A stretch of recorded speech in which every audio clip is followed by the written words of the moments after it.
Përshëndetje ku të që jeni, është koha të flasim për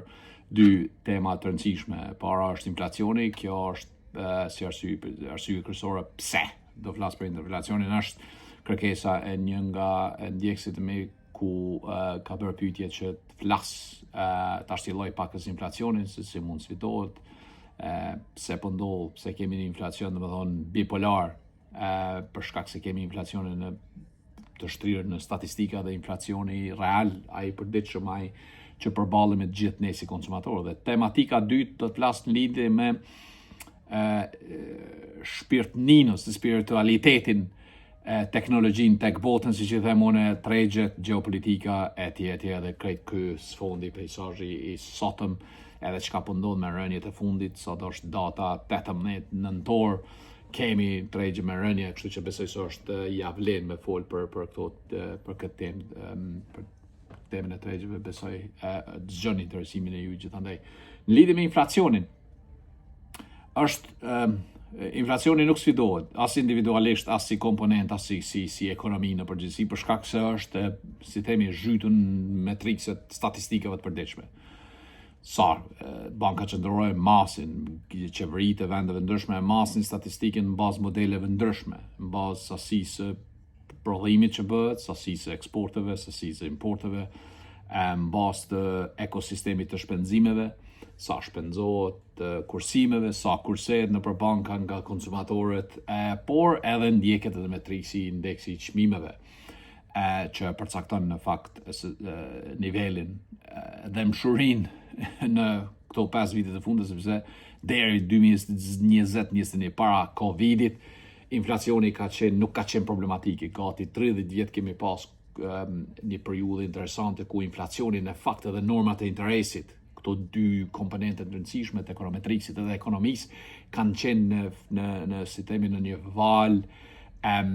konsistente, pozitive dhe neutrale, mund të themi. Por pas pandemisë gjithçka doli jashtë çdo kontrolli, edhe natyrisht inflacioni si edhe normat e interesit, këto dy janë ndërlidhen. Unë besoj ka shkollë mendimi tjetër, por unë mendoj që ndërlidhen. Inflacioni i ka dy ftyra. I ka dy ftyra për shkak se e para inflacioni ai përditshëm që ndjekim çdo ditë, ku dinamikat e shpenzimeve, dinamikat e rritjes së çmimeve në produkte të caktuara, sidomos ato kryesore të ushqimit, edhe deri diku të veshmbathjes, me të vërtet ka sentiment direkt, ka efekt direkt në xhepin tonë. Edhe natyrisht dinamikat e matjes së inflacionit nga banka qendrore dhe statistikat, zyrat e statistikave të tjera. Pra janë dy botëna të ndryshme. Zakonisht banka qendrore dhe institucionet mundohen që të shkojnë në drejtim të gjetjes së një variable konsistente por neutrale, pa u efektu nga politikat dhe politik bërja dhe politik bërësit dhe politikanët, në anën tjetër duke reflektu çmimorën e vërtetë se çka po ndodh në treg. Por shumicën e kohës banka qendrore nuk ja qellojnë për shkak se në fakt realiteti nominal dhe realiteti në terren është shumë më i dhimbshëm, për shkak se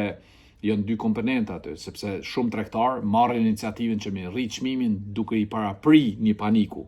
duke i parapri një keqësimi të situatës. Përderisa disa tregtar tjerë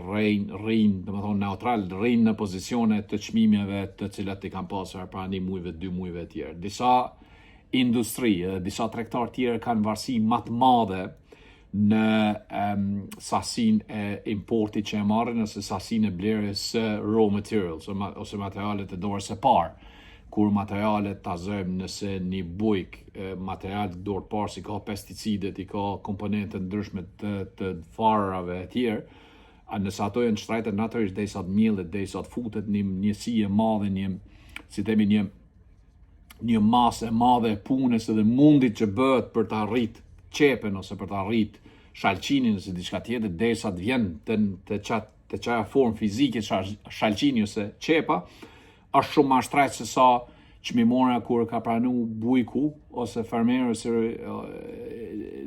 që nga momenti kur ka ble pesticidin, për shembull. Pra, është ky the price journey që njihet, ose udhëtimi i çmimores nga materiali I dorës së parë deri të materialin e përfundum, deri të malli I përfundum që ka një kosto. E tash çka ka ndodhur për shkak të pandemisë, për shkak që u ngushtuan të gjitha rrymat, të gjitha, se themi, instalacionet kryesore për çimit të mallarëve, të transportit të mallarëve, duke filluar prej Kinës, kur u mbyll Kina, nuk pat eksporte. Normalisht 38% të eksporteve të botës vinin prej Kinës. U mbyll Kina, u ndalen eksportet. Kur ndalen eksportet, nuk është që na në Evropë kemi pas varësi të madhe të eksporteve kineze në ushqim. E patëm rritje të ushqimit. Po për shkak se vet efekti zinxhiror me mbylljen e Kinës për mallrat që nga veshmbatja deri te themi të mira materiale fizike që I blejmë prej lodrat e fëmijëve për shembull ose veshmbatje e tjerë, kanë efekt në tregjet gjithandaj botës, jo vetëm në Kosovë, Shqipëri ose diku tjetër, po gjithandaj botës, për shkak se krijohet një farë lloj perceptimi, sepse ti si një tregtar I mirë, edhe I shkath vendos vendimet e para që I merr është në çmim. Natyrisht përpos sigurimit të mallit dhe shërbimit që do ta përdorësh për klientelën tënde.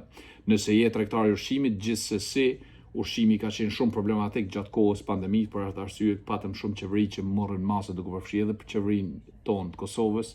morën masa për mbledhjen e masës madhe të rezervave shtetnore në mënyrë që të furnizohet tregu nëse ka me pas shkurtesa reduktime ose ngërçe.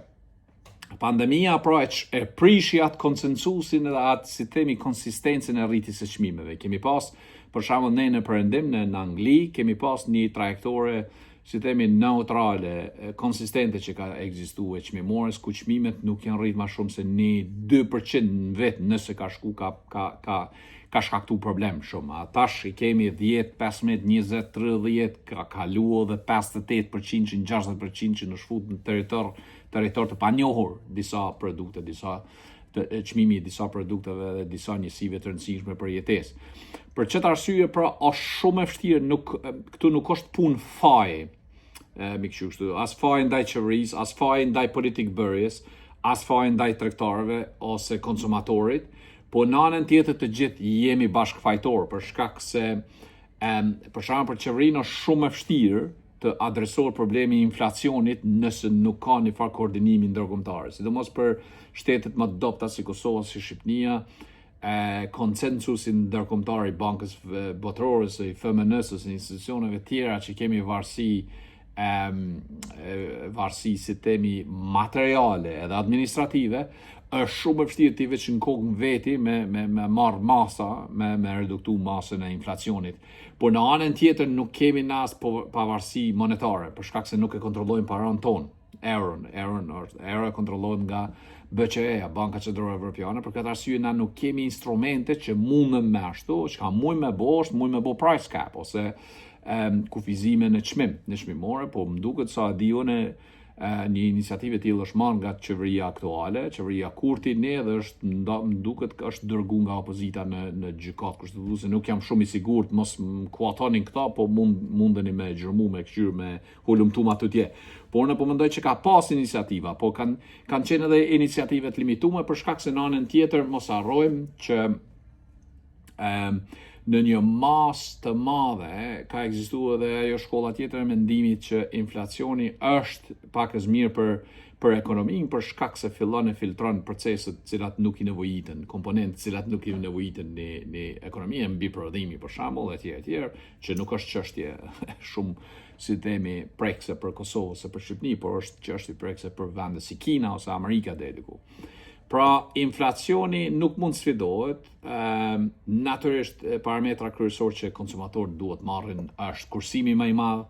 ndoshta një farë rrudhje e shpenzimeve, që është lajm shumë I keq nëse qeveria dëgjon ose merr vesh, për shkak se tkurrja e bazës konsumatore nuk është mirë për ekonominë, për shkak se godet si themi konsumin agregat, ato të përditshëm në çdo ekonomi. Për këtë arsye kemi stimuj të ndryshëm që po I bën Trumpi në Amerikë, por edhe evropianët janë duke menduar si duket për vitin 2026 do të kemi ngërç në këtë drejtim, për shkak se inflacioni ka filluar të marrë një koklartësi dhe një tatpjet që nuk po I dihet fundi, edhe kjo është shumë e rrezikshme. për shkak se një kombinim I inflacionit dhe me ndaljen ose me si themi me ose potencialisht me ringritjen e normave të interesit vitin e ardhshëm do të jetë toksike. Kështu që unë mendoj që inflacioni është shumë problematik, është shumë I vështirë për të kontrolluar, është vetëm në mënyrë që mund ta kontrollosh me intervenimet qeveritare, por intervenimet qeveritare janë shumë komplekse. Lypset konsensus politik gjithandaj, kërkohet po ashtu edhe strategji e përditshme e kontrollit të inflacionit. Nështë gjëja më e madhe që mund të bëni qeveri është ndalja, kontrollimi I çmimit, I nivelit çmimit, në mënyrë që të mos ju lejon tregtarëve rritjet edhe artificiale, për shkak se brenda një çmimi, aksionit në çmim ose price action siç njihet, veprimtarisë në çmim, është që ka tregtar që e rrisin në mënyrë artificiale, siç thash më herët, çmimorën për shkak se ata anticipojnë presin, I kanë pritshmëri që do të ketë krizë atë. Ndërsa disa tregtarë tjerë kanë një masë të madhe të akumuluar të rezervave dhe edhe nëse ka një krizë, ata mund t'i përdorin rezervat për t'i plasuar në treg në mënyrë që ta lehtësojnë pakës për qytetarin edhe për konsumatorin që të mos përballet me çmime marramendse stratosferike, sidomos të ushqimit, sepse ushqimi është problematik, por në anën tjetër edhe komponentet e luksit janë të rëndësishme për shkak se variacione të mëdha që I kemi, variabla të ndryshme që janë në lojë, në perëndim, ta zojmë veshmbathje, e kam harru tash nuk po më kujtohet, po është një farë lloj si co-branding quhet, që është duke zhvilluar shumë në Rusi, ta zojmë për shembull Coco Chanel, Gucci, Dolce & Gabbana, këto top brandet, Loro Piana e tjerë, janë duke u ble si franchise nga rusët, por janë duke marrë mallin që domethënë ka defekte, janë duke rishit në Rusi si brandi tyre, por duke u shty deri diku me çmimet reale që janë të këtyre brandeve në perëndim në Amerikë dhe në Evropë. Kështu që është, domethënë, veprimtaria e çmimores është pikërisht ajo si themi themra akilit në çdo komponent të tregtisë të strategjive komerciale të bizneseve dhe të tregtarëve. Për këtë arsye neve na duhet në një farë lloj reforme fundamentale në mes raportit çmim, produkt, strategji kombëtare komerciale, edhe masat e intervenimit që mund t'i bëjë një qeveri në pikat strategjike të ndryshme. Për shembull, gjatë pandemisë kemi pas ndërhyrje, sidomos për naftën, me naftetarët, që u bë një farë lloj kushëlluzi I madh atje, por në anën tjetër ka qenë domosdoshme ndërhyrja e qeverisë dhe do të duhej për shkak se filloi çmimore dali jashtë kontrolli edhe nuk e reflektonte çmimorën reale të bergës, për shembull nafta. Jemi në një situatë ku gjërat janë të bërë shumë ma komplekse për shkak se është godit pikërisht ajo baza, ajo shtylla kryesore e prodhimtarisë edhe eksporteve në botë me anë të tarifave të presidentit Trump. Pra, edhe tregtarët, edhe prodhuesit, edhe eksportuesit që janë krejt komponentet veçanta, nuk duhet mi përzi, jo të gjithë janë biznesmen, dikush është prodhues, veç prodhues, e mban stadin e prodhuesit, ai veç është një tub për prodhim. Janë si themi është bërë shumë komplekse raportin mes tyre për shkak se me epicentër të raportit mes këtyre 4-5 entiteteve ndryshme, tregtarët, eksportuesit, prodhuesit, promotuesit, blerësit e tjerë, është fut në veprimtaria çmimit. Është fut në veprimtaria çmimit sepse asnjëri nuk janë të ditë se sa është çmimi I një produkti të veçantë. Pa marrë parasysh se kemi një farë lloj, si themi trajektore, një farë lloj tabele ku çmimet janë përcaktuar, sidomos në ushqim dhe në veshmbathje. Po asnjëri nuk janë të ditë dhe e krijojnë atë sensin e paushallit, për shkak se dojnë ta bëjnë një marrëveshje shumë të shpejtë përpara se tarifat vinë, edhe ta marrë ballin 5 euro ta zojmë për një linje të pambukut ta zojmë. 5 euro e merre shet 10 dhe sot krijohet ajo në një masë, në rrobë ta zojmë, asaj rritet vlera në 100 euro ta zojmë. Pra, E gjitha është edhe mos harrojmë se këto komponente eksportuesit, importuesit, promotuesit, prodhuesit, shitësit, tregtarët, biznesmenet që e ndërduar dojnë, domethënë si themi e përçojnë produktin prej pikës A në D në Z, janë të pa kontroll për shkak se rregullat e WTO-s, ose rregullat e Organizatës Botërore të Tregtisë nuk po aplikohen ashtu siç duhet. Unë e di këtë fenomen këtu në Angli për shembull, në raportin me Gjermaninë edhe në raportin me Amerikën. Domethënë, inspektorati i çmimeve është i relaksuar për këtë për shkak se nuk i ka direktivat e qarta prej OBT-s. Pra, janë shumë komponente, nuk është e lokalizuar, nuk është vetë çështje e Kosovës, nuk është vetëm çështje e Shqipërisë ose e Ballkanit, e Evropës, por është çështje globale. Për këtë arsye përgjigjja ime është që mbeten shumë detyra shtëpisë mu kryen nga qeverit, por në anën tjetër mbetet edhe detyra shtëpisë kryen nga ne si konsumator, se pari është shpenzo vetëm sa ki nevojë me shpenzu, e para, dy duhet me punu më shumë, ndoshta me shtu orë punës, me kërku vend pune tjetër. E treta është me menaxhu, me pas një strategji financiare 6 mujore deri në vjet. Duhet me pas kursime që mundesh me përballu jetën deri në 6 muaj. Natyrisht është shumë e lehtë për mua me dhon këshilla të tilla, por ne po mendoj që në një formë, në një forma tjetër, për shkak se shtrajtia çaqe thellë, çaqe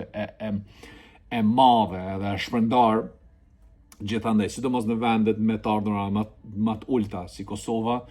është e vështirë për me pas një strategji vetë menaxhuese financiare. Disa njerëz shkojnë marrin kredi nëpër banka, marrin kredi ndryshme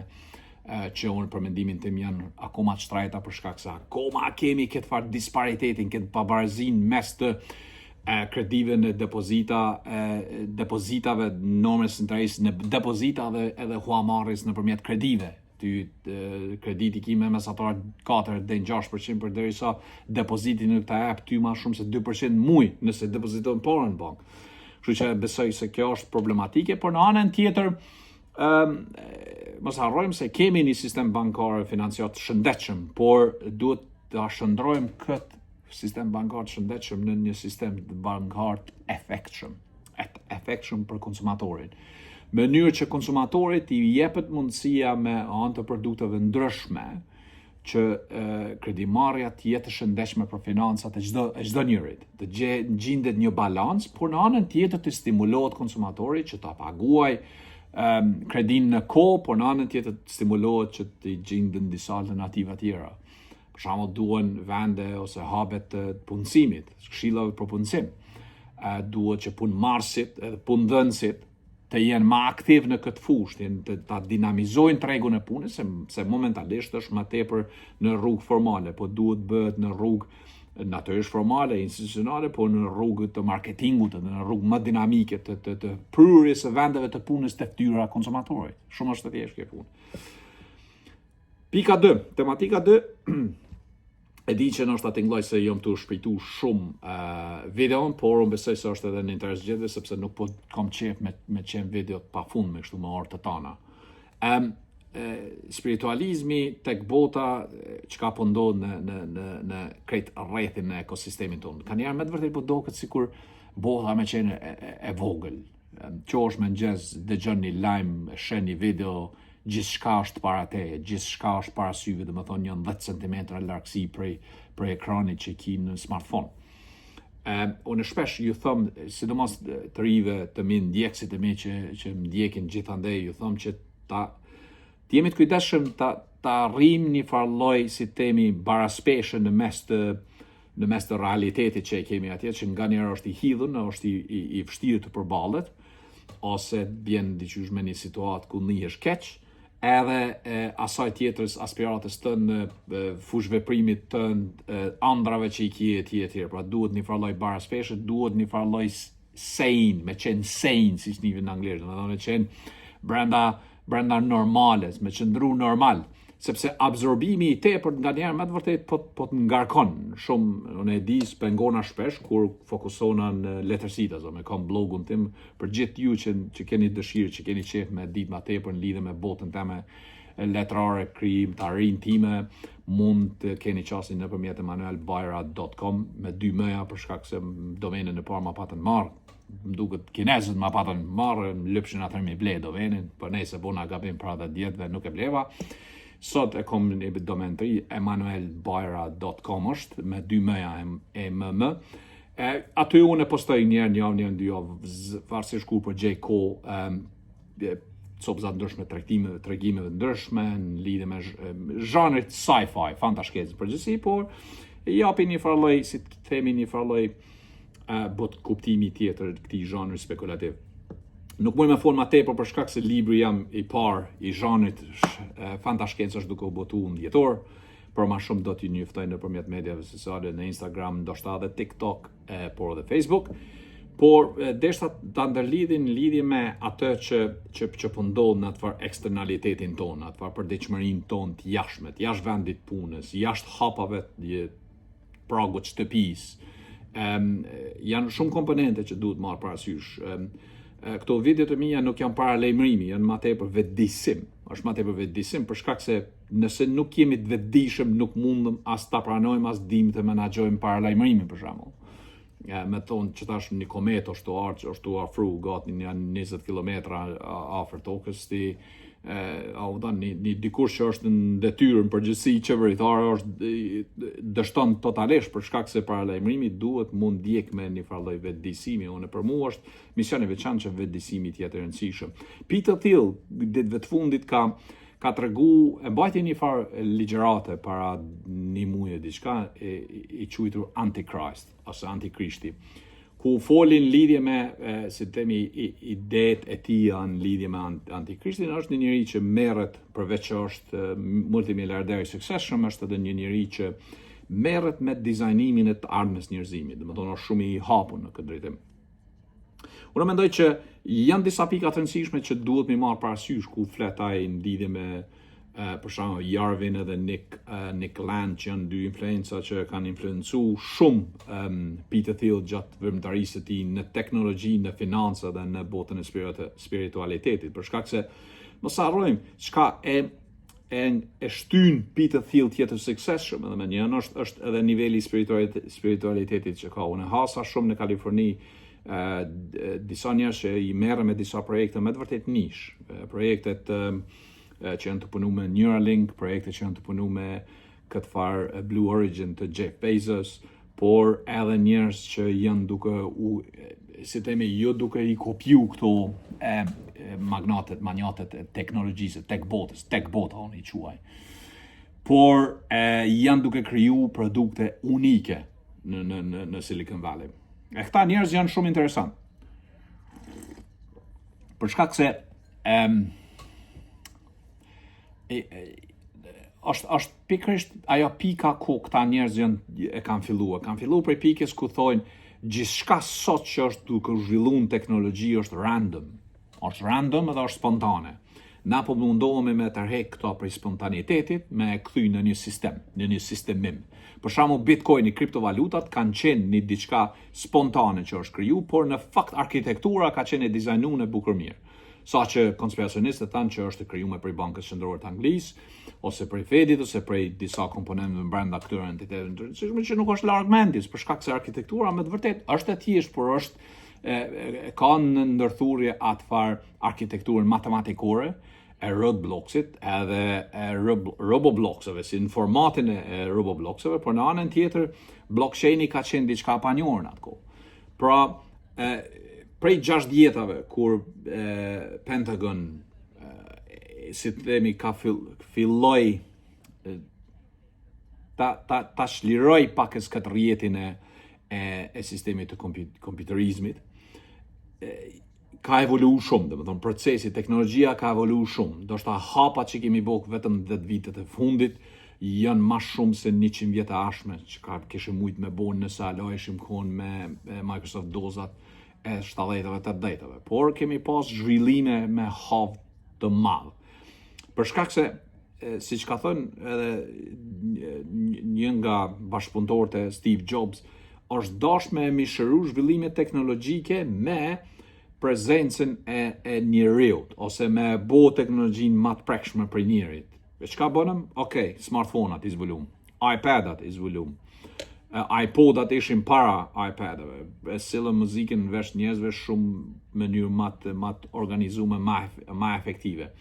Pra, është një prirje spirituale që na po mundohemi që këtë vetdijen njerëzore me pru ma afër adaptabilitetit edhe fleksibilitetit. Për nanën tjetër edhe unë e quj mindulation.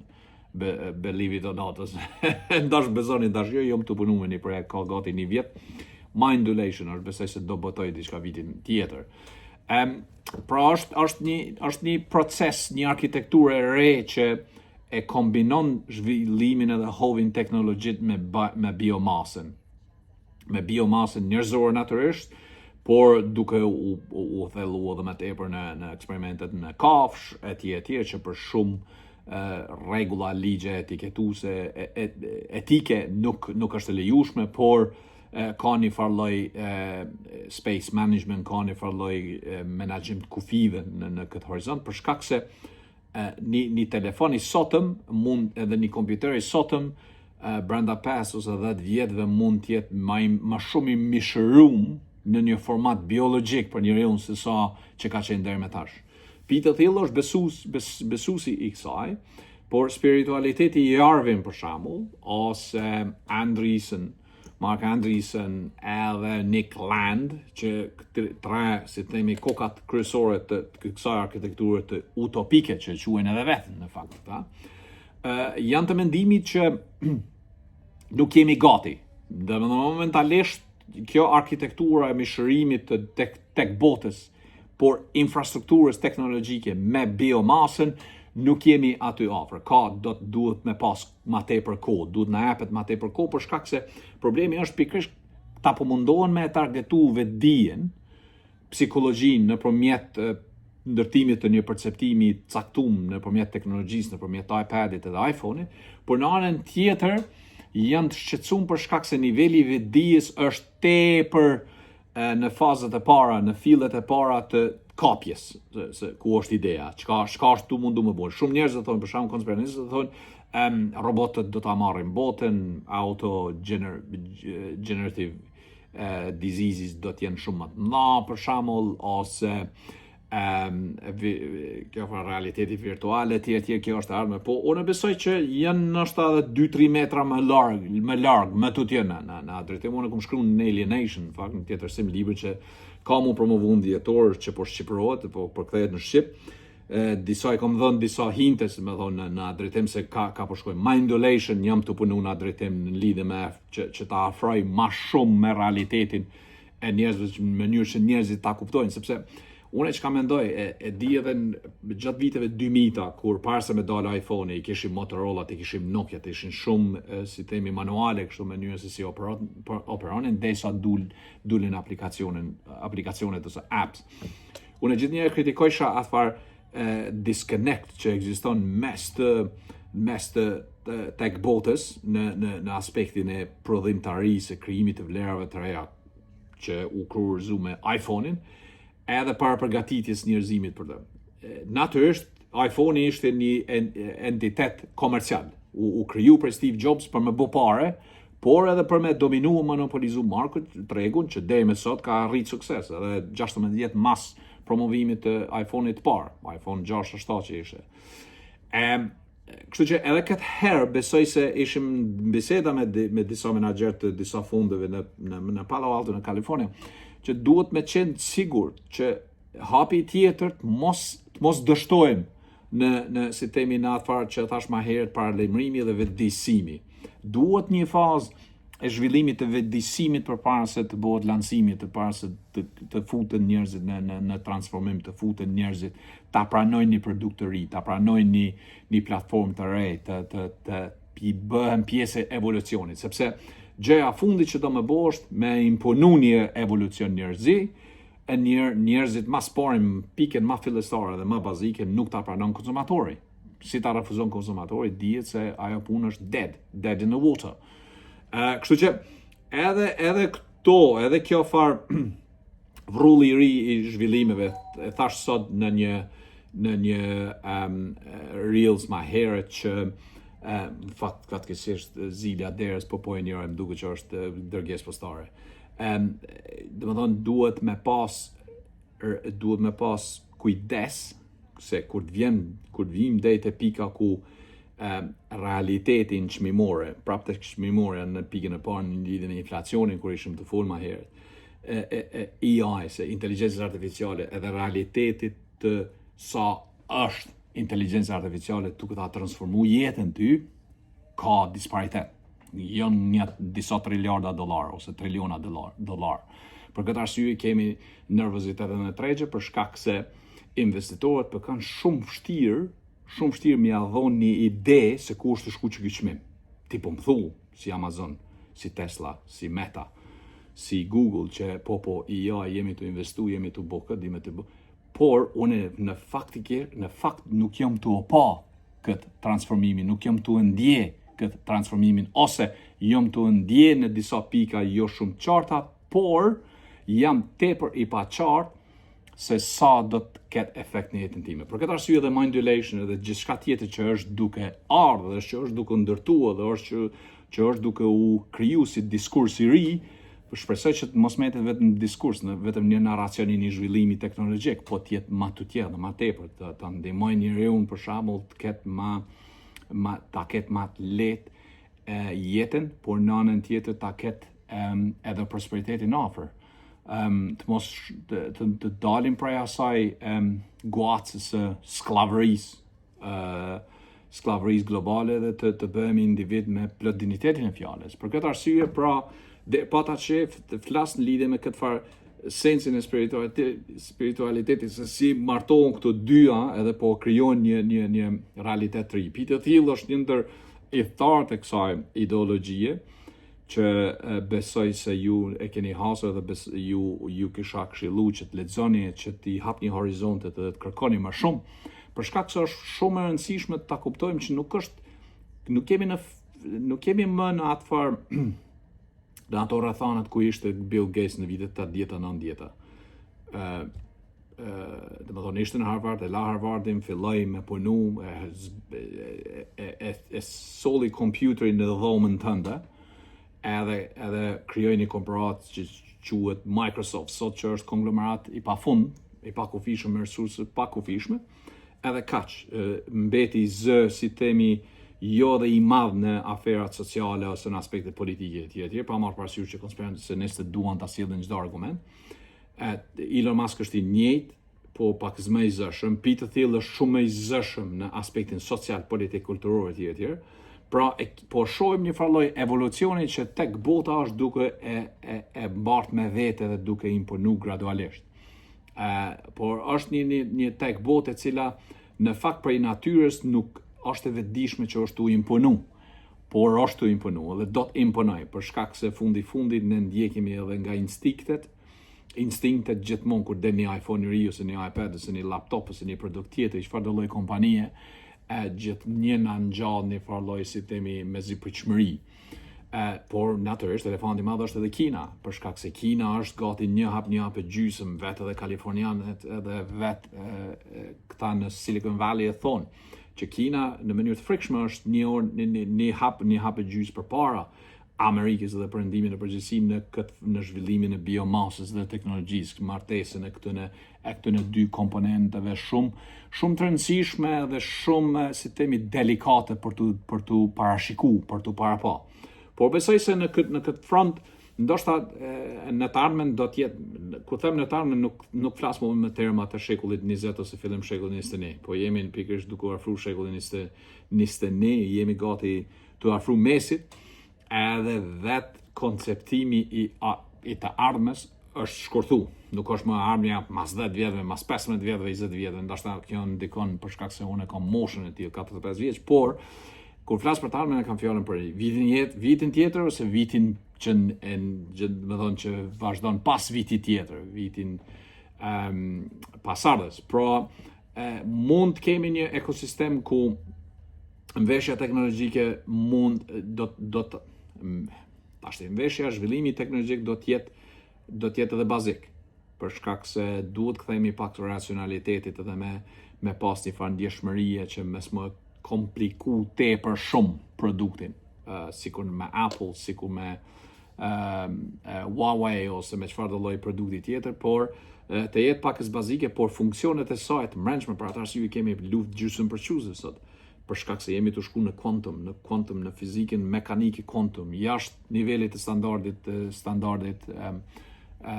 të fizikës, domethënë të ligjeve të fizikës të përcaktuar me qindra vite, po jemi duke shku në quantum, për shkak se pikërisht në quantum do të përcaktohet vija e suksesit e çdo produkti, vija e suksesit e çdo komponenti që krijohet. Pra tek bota është pikërisht dilema e madhe që ekziston në Silicon Valley, por edhe në City of London, edhe në mesin e investitorëve, është se sa duhet kuptojmë prej vetdijes njerëzimit, prej psikologjisë njerëzimit edhe konsumatorit, përpara se të vendosim hapin tjetër të zhvillimeve teknologjike. E kjo po ka ndikim edhe në mënyrën se si po diktohet çmimorja në tregje, në aksione, sa për shembull patëm rënje. Rënjet po vazhdojnë se tash u hap edhe bursa amerikane. Pra efektet janë të shumëllojshme, janë të shumë dimensionale, po që ta afrojnë ta japin një farë ide se ku jemi. Pra proceset politike janë duke ndikuar, për shkak se nëse kemi një zhvillim të tillë të hovit të mishërimit bioteknologjik në të ardhmen, mënyra se si votojmë do të ndryshojë fundamentalisht. Mënyra se si do të ndërtojmë raporte financiare, konsumator, blerës, shitës, ndërmarrës etj. Do të ndryshojë fundamentalisht. Pra, ideja është që spiritualizmi i krijuesve të platformave të reja, të ekosistemit të ri, është në atë pikë që është e shëndetshme, por është e kërkuese. Lyp e shtyn shtyllat e ambicies shumë më shumë. E këtu është një lloj rreziku që e shohim. Për shkak se nëse i shtyn shtyllat e rrezikut tepër shumë me dinamikën që